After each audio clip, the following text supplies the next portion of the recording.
భద్రాద్రి కొత్తగూడెం జిల్లా ఇల్లందులో బీఆర్ఎస్ కు మరో ఎదురు దెబ్బ తగిలింది. ఎంపీటీసీ సభ్యుల అవిశ్వాసం నెగ్గడంతో వైస్ ఎంపీసీ పదవి చేజారింది.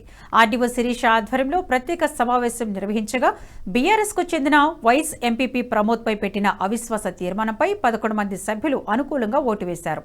మాజీ ఎమ్మెల్యే హరిప్రియ బీఆర్ఎస్ ఎంపీటీసీ సభ్యులకు విప్ జారీ చేసినప్పటికీ కాంగ్రెస్ కు అనుకూలంగా ఎంపీపీ నాగరత్నమ బీఆర్ఎస్ ఎంపీటీసీ సభ్యులు పాల్గొన్నారు. 3 రోజుల క్రితం ఇల్లందు మున్సిపల్ చైర్మన్ పై బీఆర్ఎస్ కౌన్సిలర్లు పెట్టిన అవిశ్వాసం వీడిపోయింది. తాజాగా బీఆర్ఎస్ వైస్ ఎంపీపీ ప్రమోద్ పై పెట్టిన అవిశ్వాసంపై కాంగ్రెస్ సభ్యులదే పైచేయి అయింది.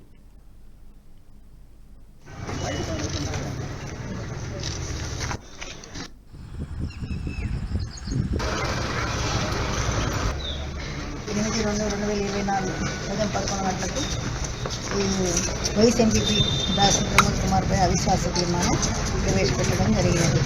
దీనికి ముందుగా మనకు 9 మంది ఎంపీటీసీ సభ్యులు ఫామ్ 2లో ప్రతిపాదించారు. అది మనకి వాళ్ళు ఇచ్చిన తర్వాత మనం ఫామ్ 5లో వాళ్ళకి నోటీసు ఇవ్వడం జరిగింది. 15 రోజుల తర్వాత కండక్ట్ చేస్తామని చెప్పేసి నోటీసు ఇచ్చాము. దాని ప్రకారంగా 8/2/24 మనం 11 గంటలకు సమావేశం ఏర్పాటు చేయడం జరిగింది. ఈ సమావేశానికి మనకి 2/3 వంతు మెజార్టీ ఉండాల్సింది.